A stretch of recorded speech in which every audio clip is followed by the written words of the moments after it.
Good afternoon, it's Monday the 10th of April 2017, just after 1 o'clock. Welcome to UK Column News. I'm your host Brian Gerrish, with me in the studio Mike Robinson. It is wonderful here in Plymouth, blue sky, sunshine, but a little bit cold.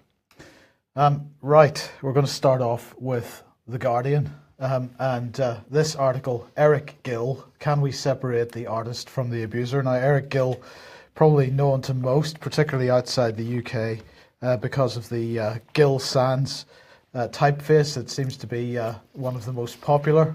Perhaps if people understood what kind of man Eric Gill was, it would not be the case, but this is the whole point of this article, and also some BBC coverage on the Radio 4 Today programme this morning. So the headline of this article in The Guardian is Eric Gill, can we separate the artist from the abuser? They say Eric Gill was one of the great British artists of the 20th century and a sexual abuser of his own daughters. A new exhibition at Ditchling asks, how far should an artist's life affect our judgment of their work? And of course, just in case anybody doesn't know, his private diaries came to light a number of years ago, and they showed that he had abused his daughters, Petra and Betty. He had also committed incest with his sister Gladys, and he had also decided that it might be interesting to experiment sexually with a dog. So this is a nice gentleman, as you can imagine. And the article in The Guardian here saying, last October I was one of 25 delegates at a workshop day at the Ditchling Museum of Art and Craft, a small but beautiful gallery whose acclaimed spaces are dedicated mostly to displays of work by Eric Gill and the many artists and makers who followed him to the Sussex village after he and his family moved there from London in 1907. Entitled Not Turning a Blind Eye, the purpose of this event was to begin a process that would, in time, we were told, lead to the museum dealing more publicly with the subject of Eric Gill as an abuser. Well, the way they've decided to deal with that is to run more exhibitions. So here we go, starting the 29th of April, and that's really what the purpose of the Guardian article and the BBC coverage is to advertise this exhibition, Eric Gill, The Body. Begins on the 29th of April 2017 at the Ditchling Museum of Art and Craft. And as part of this, to celebrate this man and his wonderful work, they have commissioned this piece of work, which is a co-commission. Although the entire exhibition is a co-commission between the Ditchling Museum of Art and Craft and Brighton Festival, as in a separate space. Features a new installation by Pilkington, Doll for Petra 2017, so that's what you see on screen at the moment. It's inspired by a wooden doll carved by Gill for his 4-year-old daughter Petra in 1910. I find this extremely disturbing because what is going on here, Brian, in my opinion, is the normalisation of paedophilia. Because if we do not separate the man from his work, if we don't look at his work and say this is the product of a deranged mind, then we are, accepting his behaviour? Which is the aim of the game, I think. Absolutely. So, of course, something that the BBC did mention right at the end of their report on this morning was the fact that Eric Gill's, what do we describe this as? On the front of Broadcasting House in London, we have a statue of a young boy with a man, so it's pretty unpleasant stuff in my opinion. 2013 was the last time there was a big campaign to try to get this statue removed from the front of Broadcasting House. The BBC absolutely refused to do that. Yeah, and this report put out by Nicholas Stambridge, is that right? Absolutely, Nicholas Stambridge was chosen for that, and of course we have some history with that lady. So let's bring in the history, and we'll go back a few years now, where UK Column gave a huge amount of support to the gentleman on the front page of the UK Column. Now, this Asian man had been working at Oxford and Cherwell Valley College. He discovered that very young teenagers were being sexually abused and bullied by a group of white men. He did everything he could to try and protect those children. Subsequently, he lost his job. He was then hounded, victimised, harassed by a number of agencies, including Thames Valley Police.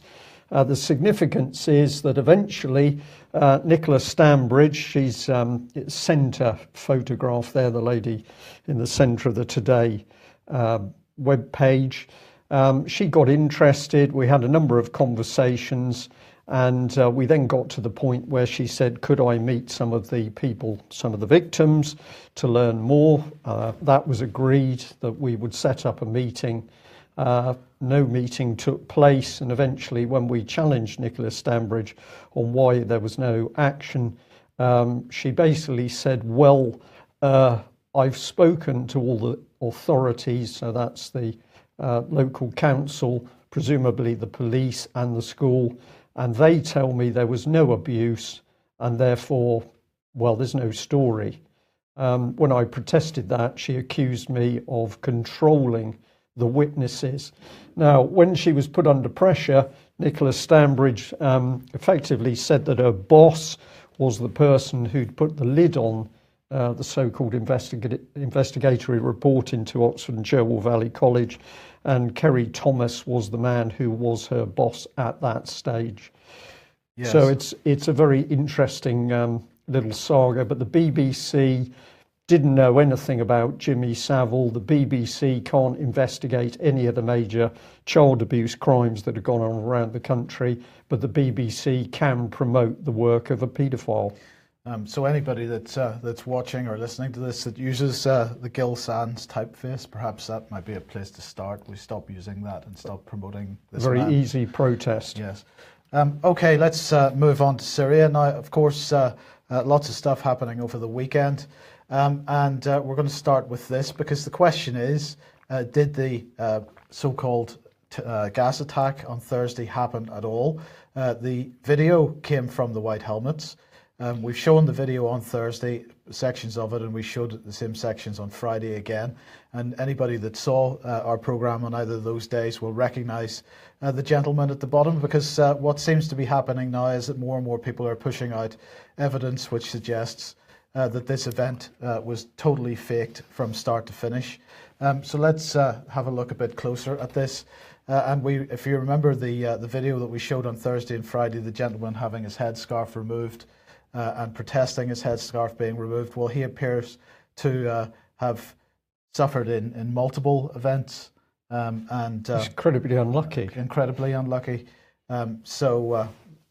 Multiple serial offender in White Helmets videos. You'd think they would pay for some new actors. Well, I don't think they're going to be doing that, and we're going to follow through, of course, the events that have taken place since this very, very unpleasant incident, because the thing we must remember, of course, is that there were real dead bodies used as props, and clearly injured people, including severely injured children, who were very callously handled in what appears to be some form of macabre street theatre. Absolutely. Well, following on then, Mike Chervanich here saying June the 1st or sooner, boots on the ground, multiple sources today. That's from Saturday. Well, we'll come on to that a bit more in a second. But in the meantime, over the weekend, more Al-Qaeda funding from the British government. So the UK is to increase Syria. Well, they're saying it's for medical aid in the wake of the chemical attack. UK support will be provided to medical teams in Syria following the appalling chemical attack on Idlib last week, according to Priti Patel on Saturday. Undoubtedly going to the last doctor in Idlib. Anybody that remembers the coverage of Aleppo will understand what I mean by that. Global Britain has been at the forefront of the response to the Syria crisis. So first of all, here we have Global Britain. Again, this is being turned into a brand name, Brian. The Department for International Development and all its work is being done under this Global Britain tag. And Global Britain will continue to lead international efforts by providing additional emergency medical support to alleviate the suffering of the Syrian people. This latest allocation builds on existing UK support to the World Health Organization, which has enabled it to pre-position supplies and train medics in anticipation of an attack of the kind that they alleged last Thursday. As a result, the World Health Organization was apparently able to rapidly deliver medicines, including atropine and steroids for treatment. That was pretty good. Yeah. I'm nodding here. Yes. Ship in additional medicines and provide immediate support to medics, but apparently not hazmat suits. Anyway, that's another issue. This new support from the UK will go to 3 NGOs on the ground and will provide a wider range of life-saving medical aid right across Syria. Well, the 3 NGOs, according to the press release, are undisclosed, so they refuse to say who they are, but they gave the game away because the image that they provided alongside this press release, as you can see there, has a white helmet in it. So that's clearly one of the NGOs. And so this is another £7 million and is building, they say, upon the 10.7 million provided to the World Health Organization last financial year. And it is on top of the £6 billion that they say that they raised following their meeting last week in Brussels.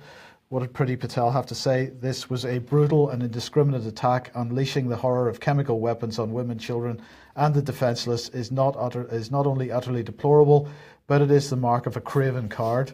Those responsible must be held to account, and the victims must get the help they so desperately need. That's why we're providing further medical support, not only for those subjected to the horrors of chemical attack, but for those countless victims of the equally deadly bombs, bullets and diseases that are devastating lives across Syria. It is vital that the international community continues to support the Syrian people, and the UK-led calls at the Brussels conference in Syria last week for donors to step up assistance to the most vulnerable people. As a result, $6 billion in international funding was committed for the coming year. That money is not going to medical purposes. It is going to fund Al-Qaeda. What's incredible here, Mike, is we've had this, well, it was a presentation given to the Mansion House by First Sea Lord Admiral Philip Jones a few weeks ago, and in that presentation he was literally boasting that British aid was going to be the root of soft power, and behind the soft power would come the military power.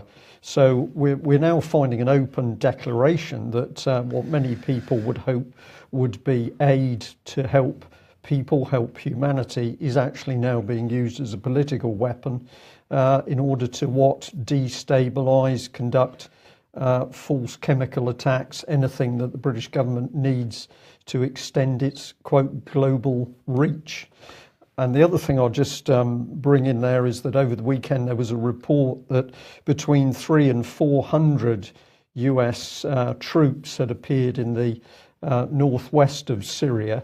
And this was supposedly a special mission separate from the mission of American Special Forces. This was a special mission apparently directly under the control of President Trump.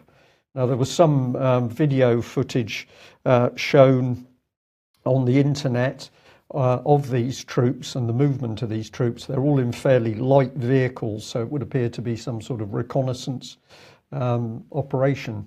So aid is pumped in, but behind the scenes, everything seems to be gearing up for war.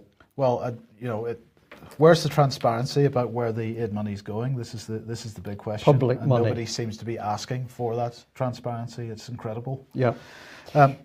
Moving on then, Boris Johnson refusing to go to Russia. We'll talk about that in a minute. He's with the G7 in Italy at the moment, and he's saying, well, there are going to be fresh strikes from the United States. Now, the Russians themselves have said that if the US does cross that red line, as they like to call it, the Russians will retaliate. So what we're looking at here is the potential for direct conflict rather than proxy conflict. It's got to be pretty, and it is an increasingly dangerous situation. And everywhere we're seeing this military mobilization. Well, let's come back to the American airstrikes on Syria, and a key question which has come up, which is where did 34 of the 59 US cruise missiles go? Now, very soon after the attack, the Russians stated that not all of the cruise missiles had reached their target. They're saying that 34 didn't. And this was a very significant statement because this could be simply the Russians trying to test the Americans by saying, well, your missiles didn't all get there. But there was a very quiet confidence in this statement. And the other interesting thing, again, over the weekend, it emerged that actually the Russians didn't use any of their extremely advanced air defense systems in Syria to try and counter this attack. Nevertheless, the Russians keep saying, well, where did these missiles go? Well, if you have a look at CNN, this is pretty typical of American news because you've got former Major General James Spider Marks talking about the attack. So he's boasting that more than 50 Tomahawks get fired. He said we can assume each one of the Tomahawks had a very good target that it went against. It was programmed appropriately and it struck the target. Now what needs to happen is what was the bomb damage and what does the runway look like? So he was pretty confident that these very, very expensive $1 million plus missiles had gone off and they were going to hit their target. There was another report here looking at the very issue he'd raised, which is the bomb damage at the airfield itself. But this man says, but the Russians stood by and let it happen when they could have stopped the damage with this. And then he puts up several pictures of the Russians' missile systems. So there's a bit of a conundrum here in that the Americans are boasting we fired off 59 Tomahawk missiles. These are very advanced. They should have all reached the target. But the Russians confidently saying, well, clearly they didn't. So let's have a look at, well, the Daily Mail. And this was on Saturday, I believe. And here's the headline, why didn't Putin's Growlers, this is their air-to-surface missiles, intercept Trump's Tomahawk?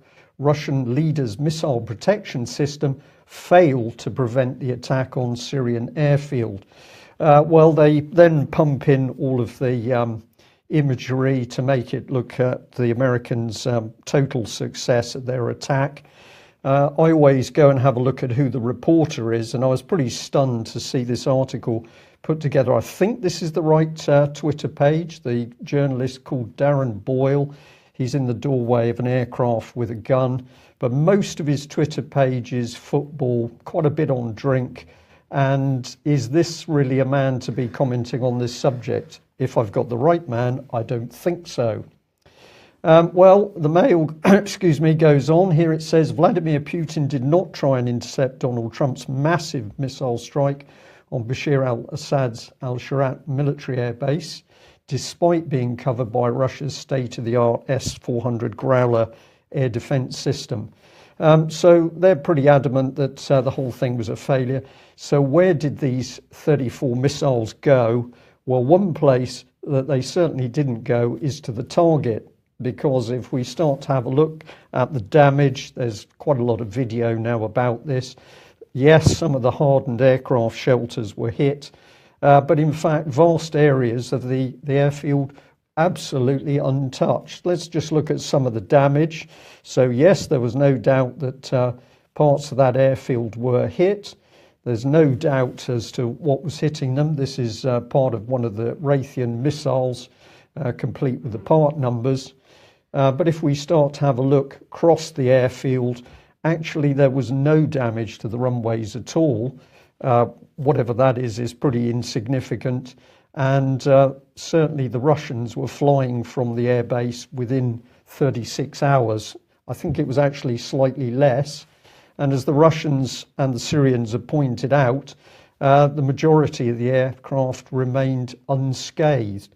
So, Mike, there is just no way that this airfield was bombarded by 59 cruise missiles. Just no way. So what could possibly have been going on? Well, let's bring in this subject. This is electronic countermeasures, electronic warfare, and it certainly now appears that it could have been Russian ECM, which actually brought down or confused the US Tomahawks. Now, if we have a look at some of the comments that have come into the press over the last few months, people have been warning that the Americans grossly underestimating the capability of the Russians. This comment here, senior leaders across the Army and Department of Defense have noted in recent months the growing advanced electronic warfare capabilities in Russia. And this one is really one of the key statements. Lieutenant General Ben Hodges, commander of the US Army Group, stated in previous interviews that Russians' electronic warfare capability and sophistication is, quote, eye-watering. Now, these are senior American military people. What does he mean by eye-watering? He presumably means America has not got anything to match it. And we'll bring in this one. This US electronic warfare pause, what this is talking about is a break in development of US electronic warfare. The pause provided China, Russia and other rivals with an opportunity to field systems that target vulnerabilities in sensor and communication networks.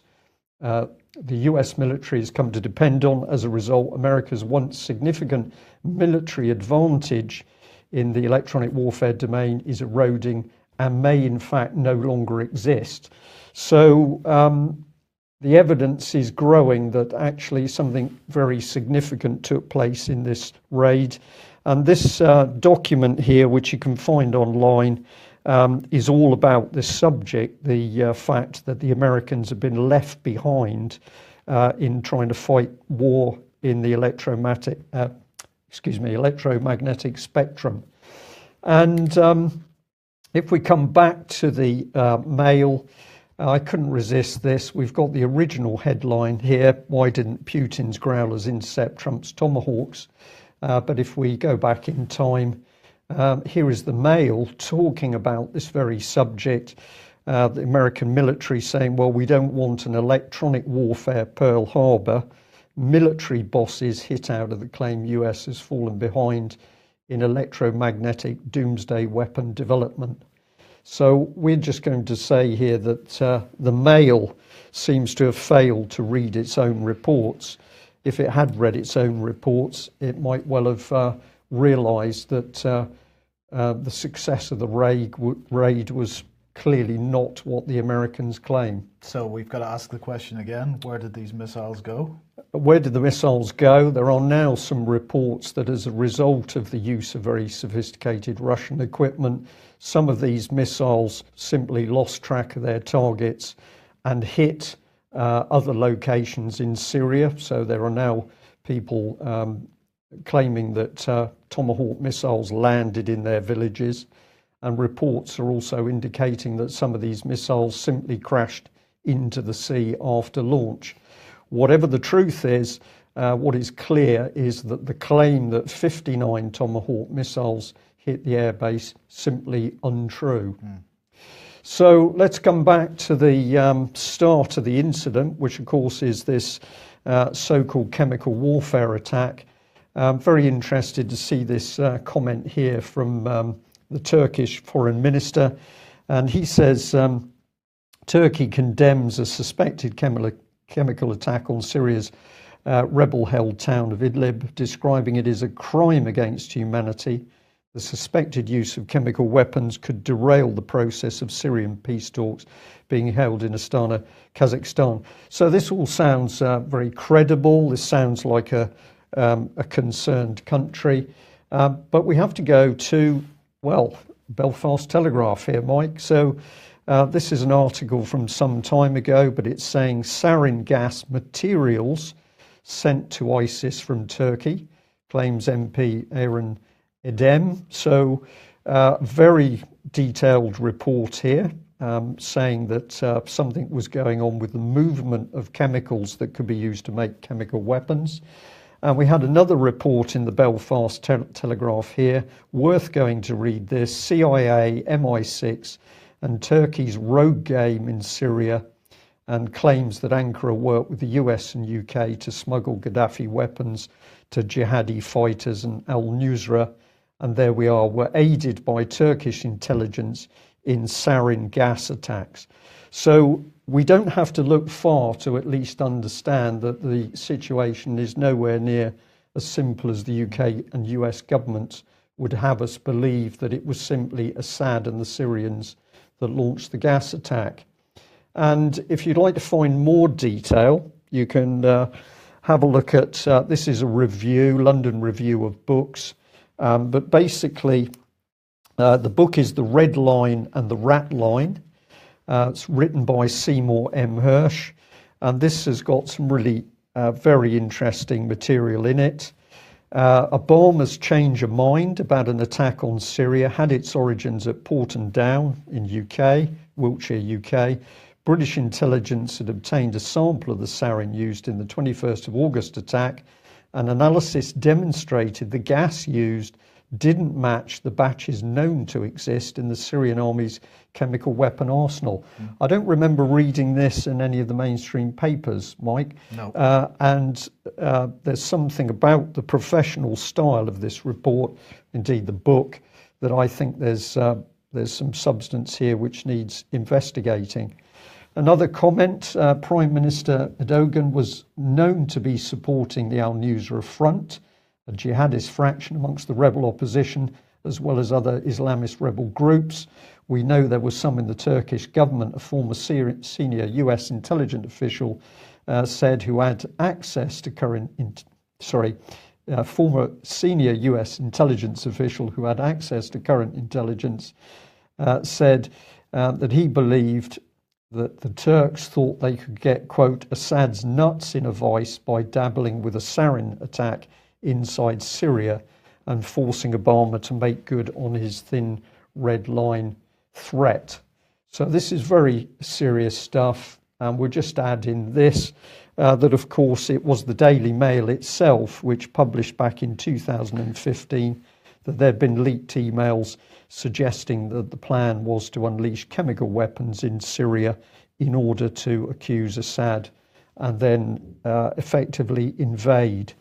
So we've asked publicly, of course, Michael Fallon where the evidence is, but at the moment no sign of any evidence at all from the British or UK governments.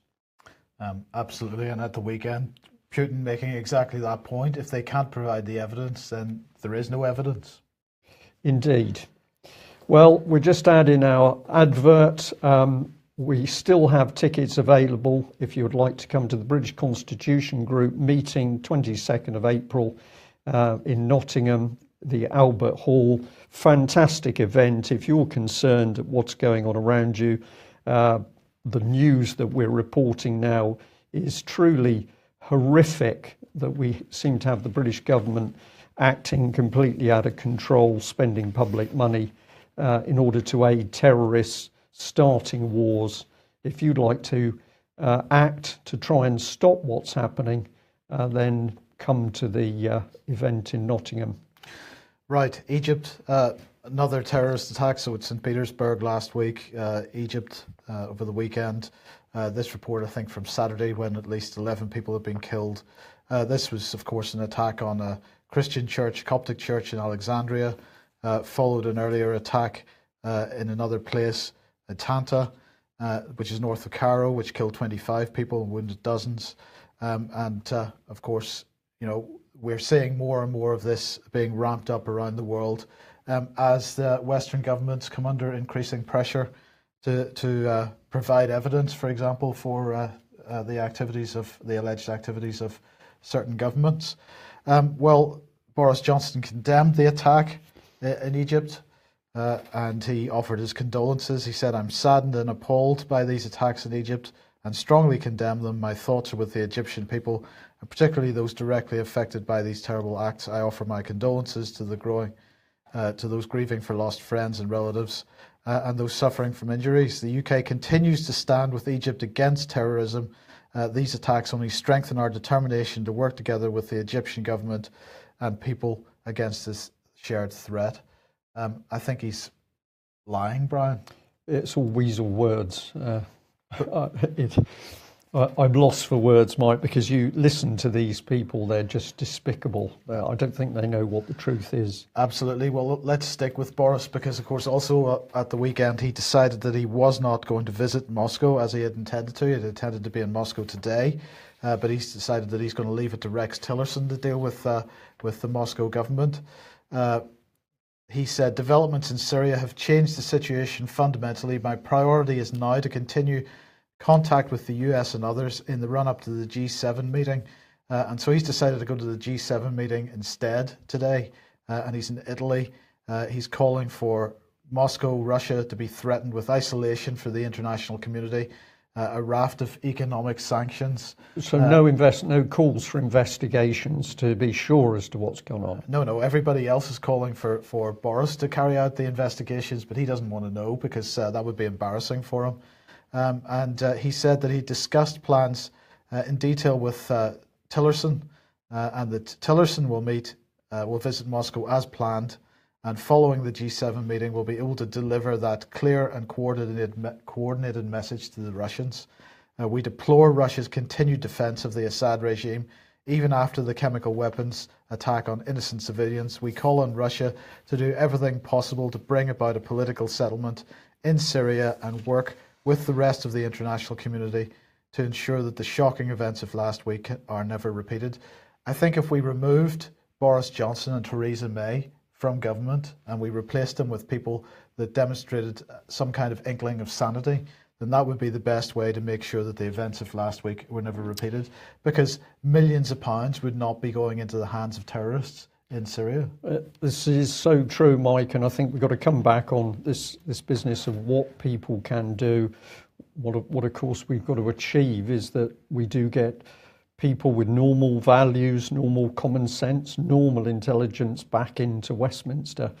Until that happens, this is going to continue. Absolutely. Now, what was the Russian embassy's response to Boris Johnson's comments? Well, they made fun of it, of course.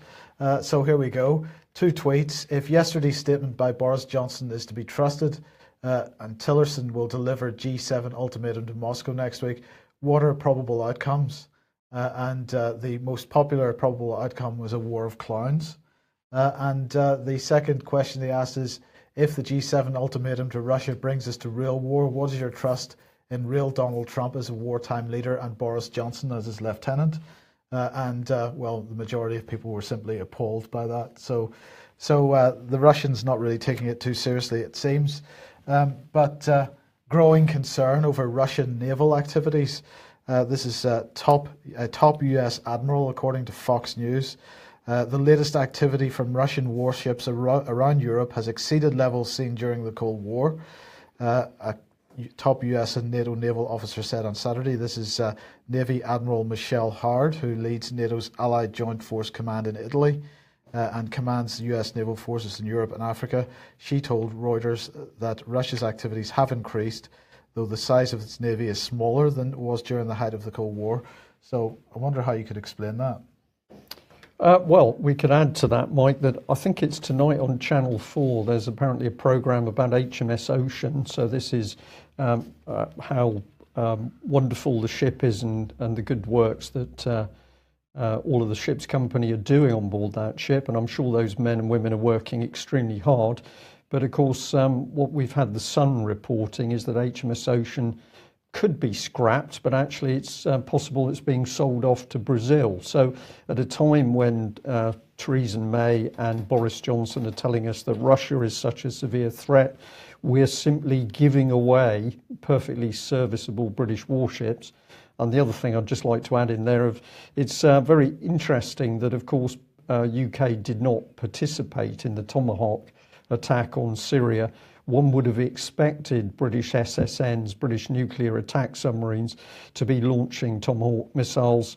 Could it be they were unable to? And of course, it was the Times or the Telegraph that reported that more or less the whole of that attack fleet was out of action. Well, we might have some news on that shortly. Okay, now pressure's got to be kept on Russia, of course. And so today is the NATO-Georgia Public Diplomacy Forum. And they are going to be discussing, or they are discussing, security challenges. Georgia is one of the closest partners of NATO, and immensely contributes to Euro-Atlantic security, says the Secretary General for Public Diplomacy, who is Takan Ildem. Ildem is in Tbilisi to participate in the second edition of the NATO-Georgia Public Diplomacy Forum, and the Georgian Prime Minister opened the conference. He said that the membership of the Euro-Atlantic family is an integral part of the Georgian government's vision for the future of Georgia.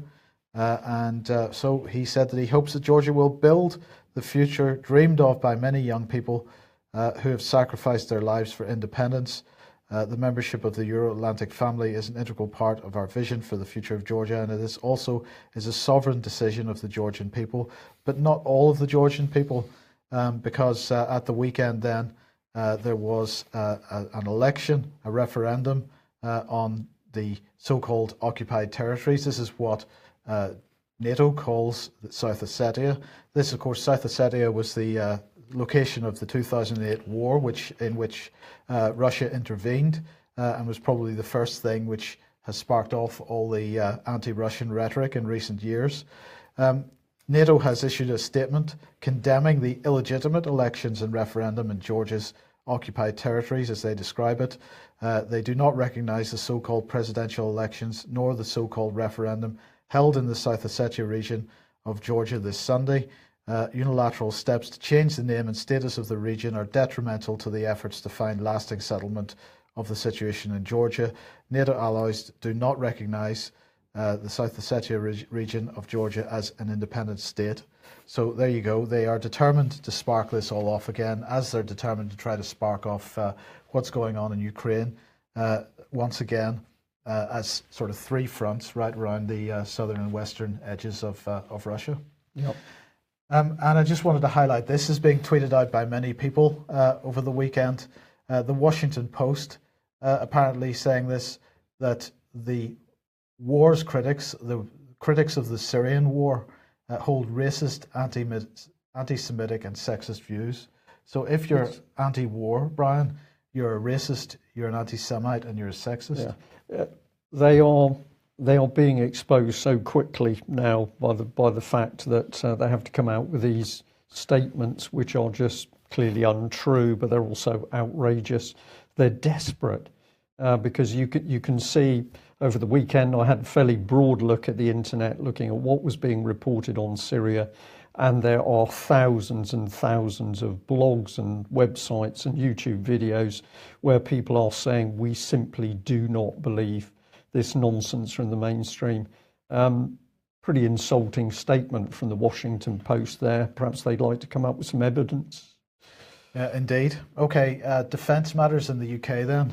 This is a news release from the Defence Security Cooperation Agency, because the UK is now going to be spending £120 million on 1,000 Hellfire missiles.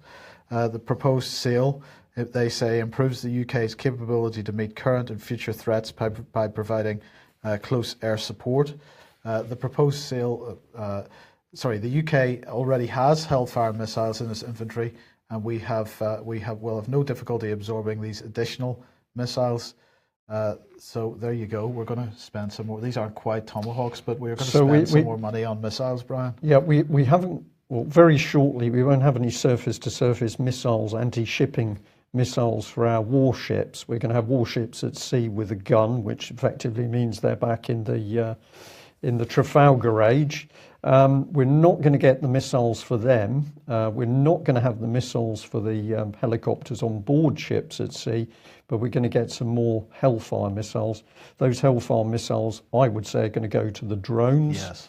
And then where are those drones going to be used to help inflame the violence in the Middle East and, of course, in all of the regions inside Syria? So this is the British government gearing up for war, but it's not going to be a war that's declared to the British public. This is going to be a proxy war that's done under the radar overseas. Maybe there'll be some media reports and maybe there won't.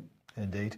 Okay, well, let's look at this one then. 50 MPs and MEPs support to fast-track EU membership for independent Scotland. A group of 50 European politicians have put their weight behind Scotland's independence in an open letter calling for swift, smooth and orderly transition to full EU membership. The cross-party group, including MEPs and MPs from Germany, France, Italy, Spain, Belgium, Portugal, Sweden, Greece, Hungary and Malta, argued that Scotland would be most welcome as a full member of the EU if it breaks away from the UK after Brexit. The group of EU politicians includes German Green MEP Reinhard Hans Boutikofer, a Maltese Labour MP, and so it goes on. Now, why am I interested in this? Well, in one sense, you might say, well, the European Union, these MEPs and MPs calling for the breakup of the United Kingdom, the Union. But actually, I think it needs to be seen more in the context of this, because Michael Fallon was answering defence questions last month. This is the 13th of March 2017, and this is the quote. "Let us be very clear, Scotland is getting all the Royal Navy submarines, a major army base is growing at Lookers, there's a huge investment in Lossiemouth with an additional Typhoon squadron and the deployment of our new maritime patrol aircraft. Scotland plays a huge part in the defence of the United Kingdom." Now, Brian, we have said this before, we've asked this question before, what happens if Scotland remains within the EU and the rest of the UK breaks away from the EU? And much of Britain's defence infrastructure is in Scotland, which is where it's all being moved to, then that moves into the EU military complex. Absolutely. This is the double bind, isn't it? So really they're not bothered about being in or out of Europe because the full military integration is going ahead.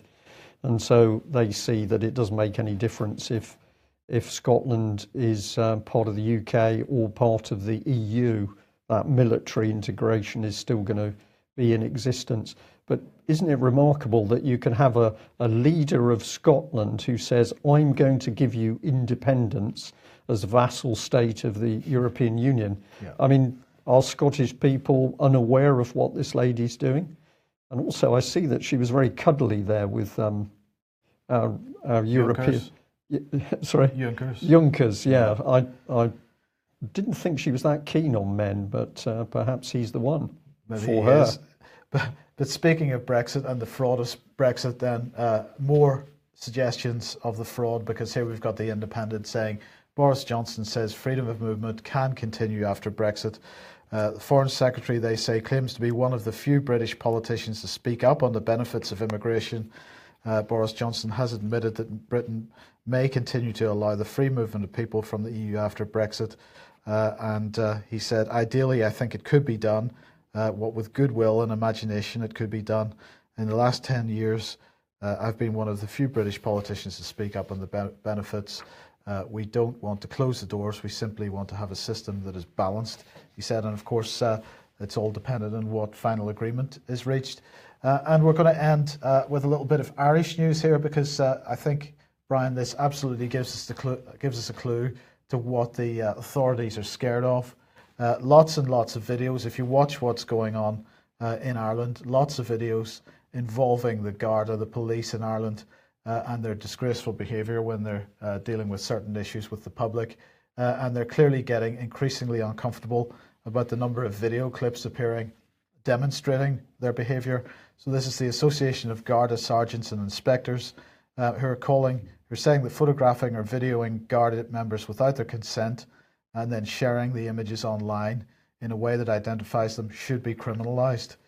So they're clearly deeply unhappy with anything which demonstrates their behaviour appearing on the internet. The fear is that the individual is suddenly becoming accountable. It's not the police that did it. It is a particular man or a woman and their face appears on the internet. So these people are kindly telling us exactly what they're afraid of and exactly what we should be doing, which is holding individual people to account. I mean, if they were doing their jobs, they wouldn't have nothing to worry about. Wouldn't be a problem at all.